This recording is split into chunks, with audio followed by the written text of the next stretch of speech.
everyone. Long time no SemiShira. As in, really SemiShira. The last thing was for the December, I believe. And since I said that the story with Semi getting his throat cut is part of the main storyline, and I am still nowhere near continuing the story through challenges because I still have a lot of re-uploads, let's continue like this, with a one-shot, which is also going to be connected to another thing, which I'm not going to talk about yet, because that would be a spoiler. But I think you can pick up on that if you follow my community posts. So I will keep it a little secret, but I believe some of you will figure it out what I'm going to do with this particular storyline. But we are not there yet. Let's get into this. As always, special thanks to my lovely patrons and all of you who subscribe and watch these videos. You are keeping this channel alive and going. Thank you very much, and I hope you'll enjoy.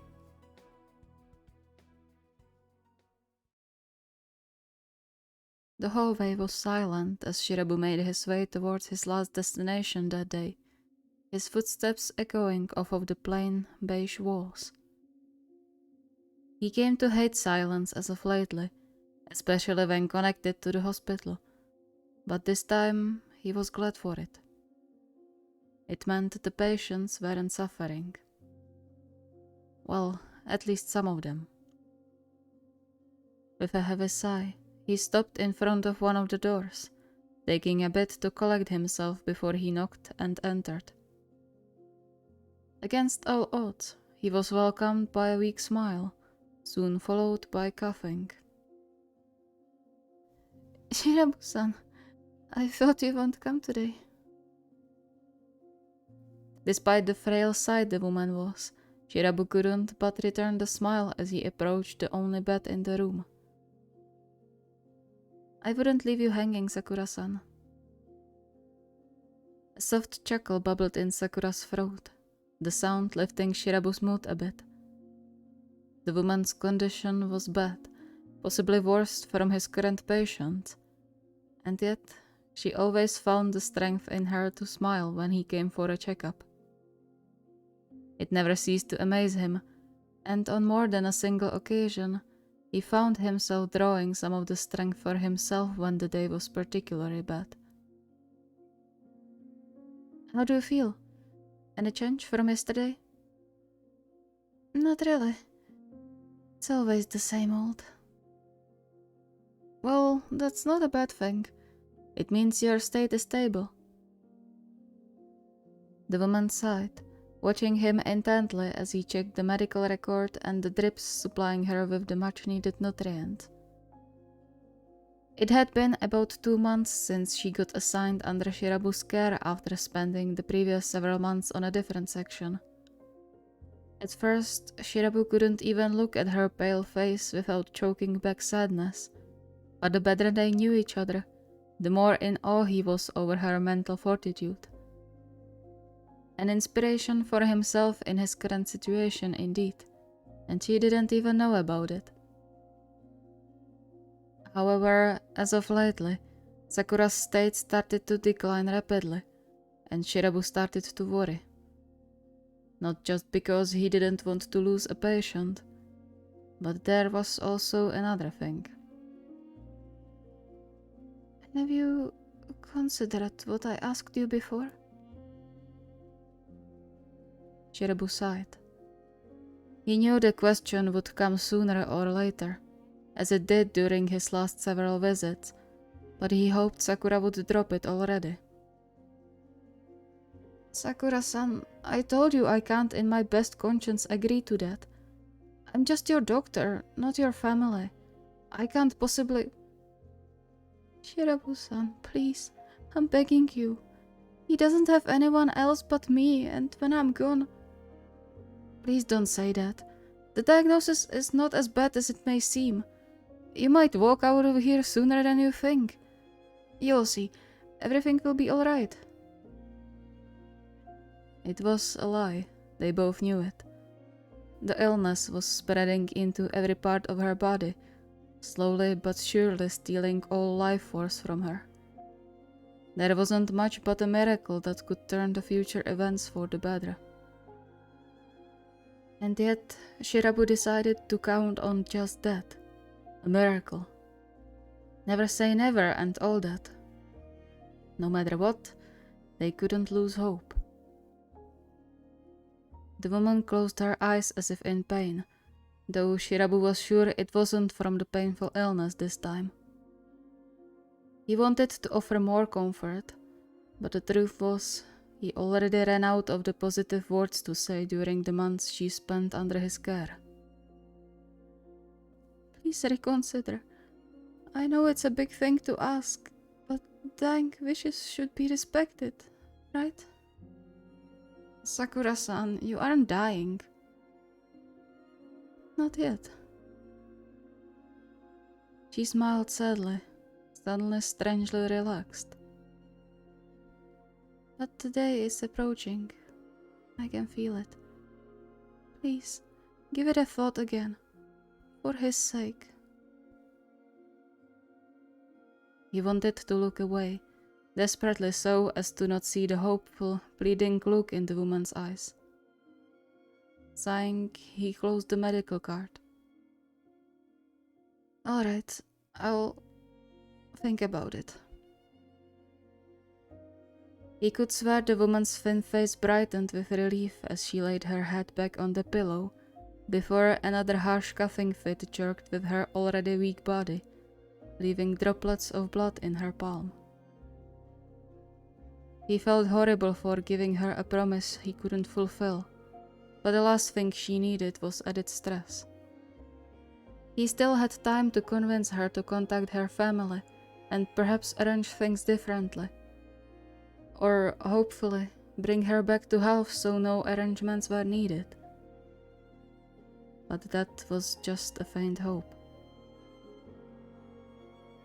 He stayed with Sakura for a while longer, keeping her company and trying to distract her from the occasional coughing fit. They didn't talk about the thing anymore, but Shirabu could still feel the plea hanging in the air between them, and even later when he left the room to let her rest. He had to convince her to change her mind. There was no other way. He couldn't agree to it. Not one. Shirabu-san, do you have a moment? Somewhat glad for the distraction, Shirabu turned to the nurse, nodding at her to continue. What is it?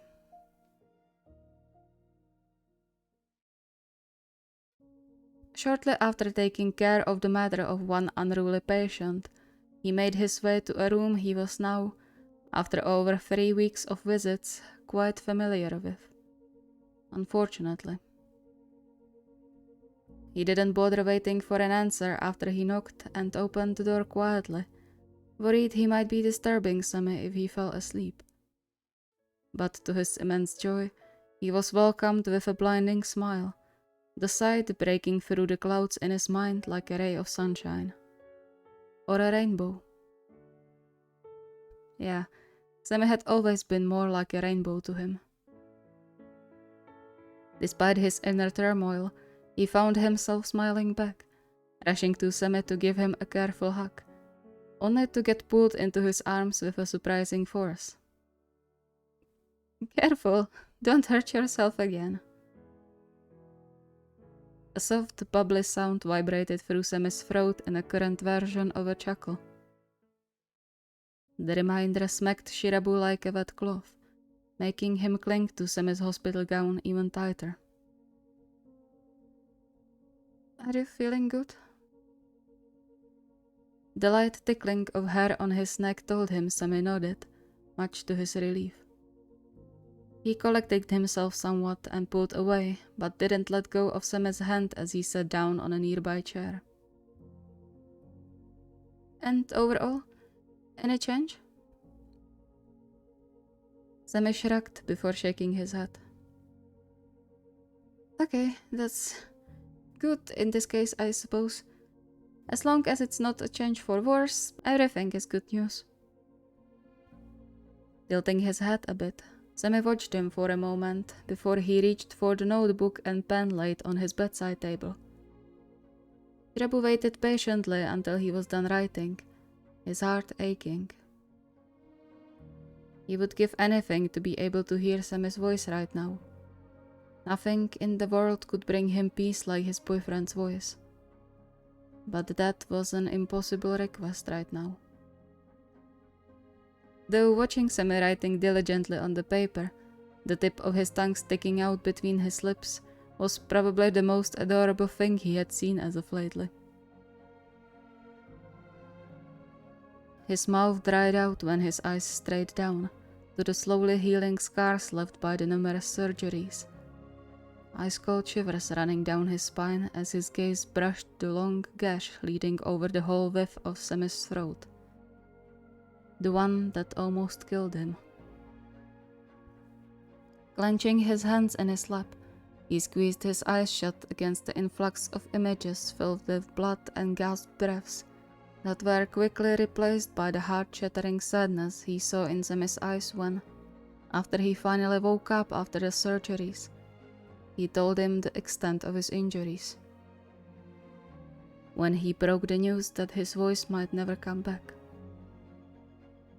That day, he cried himself to sleep, unable to get the destroyed expression out of his mind.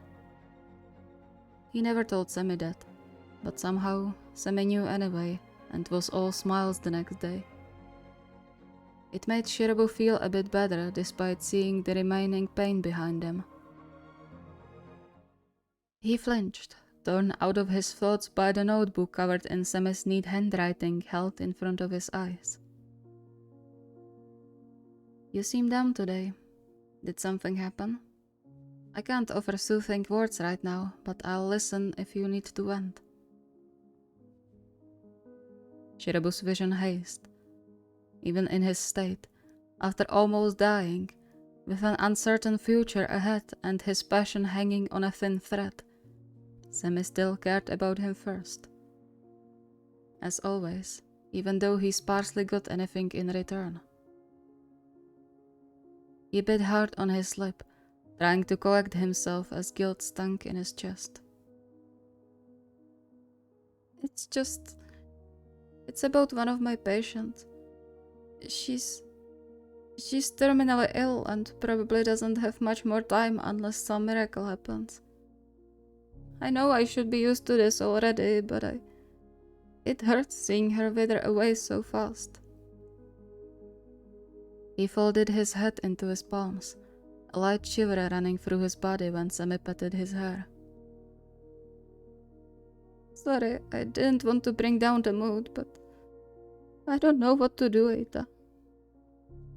I can't agree to it. I can't. Not when you are still.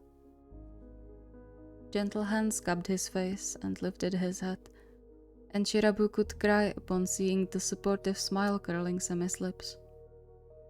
As if silently saying that everything would be fine in the end and do not worry, which was something he was sure Semi would say if he could. He covered Semi's hand with his, giving it a light squeeze before kissing his fingers. How are you always like this? Even now, you're always looking at the bright side of things, don't you? Semi shrugged lightly before he leaned down to leave a kiss on Shirabu's forehead. Everything would be alright. I'm with you, and I'll be here for you. That's what the kiss said, and Shirabu was about to crumble. How was I ever able to call you selfish? To that, Semi raised his eyebrow, surprise apparent on his face. Shirabu blushed, avoiding his gaze. It was in high school, okay? I didn't know you that well. You were all about showing your strength on the court, always so stubborn about your way of doing things. It was weird to me because you didn't want to sacrifice your skills to conform to the team's needs. But now I know you were just dedicated and passionate about what you could do. And It's one of the best things about you, you know? He wasn't sure where all the words came from, but judging by the way Semi's expression softened, he did a good thing by not keeping it for himself. He got up when Semi motioned for him to get closer, the sweetest of kisses landing on his lips. He leaned into Semi's hand laid against his cheek, relishing the feeling of calloused fingers against his skin. You're a treasure, you know that? A light tap on where his heart was made him look down, his heartbeat speeding up. Right back at you was what the gesture meant. And while Shirabu had his doubts about it, he leaned into another kiss and then settled back on the chair, entwining their fingers together. Have they given you dinner already? Semi nodded, the grimace on his face telling Shirabu everything he needed to know about the state of food for someone with Semi's injury. He smacked his hand. Don't be like this. They need to feed you without you swallowing big pieces. Sighing, Semi threw one more disgusted glance at the nearby tray, before looking back at Shirabu expectantly. Well, are you in the mood to write? Or should I do the talking? Semi grinned, obviously in high spirits and full of energy, and grabbed back the notebook, quickly scribbling several new lines. Shirabu chuckled at that, reminded his boyfriend really couldn't stay quiet for longer than a few hours, and nothing could stop him from talking. Or, well, writing right now. It will be fine. You will be able to speak again, I'm sure of it. You've always pulled through, no matter what obstacles fate threw at you. And I'll be here with you, I promise.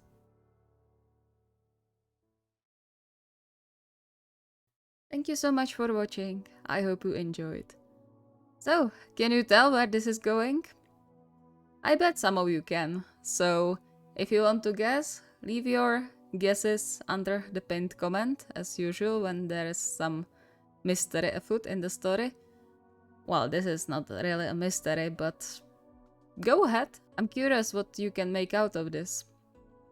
Apologies for a slightly shorter video, but it was introduction, and as I said, I'm writing this as one shot or series of one-shots because I'm nowhere near finishing the 3 uploads and starting again with new challenges. So it is what it is, and it's probably going to be like this for a little longer. So bear with me, and there are some more one-shots coming. If you have any requests or ideas, the request form is linked in the video description. See you next time.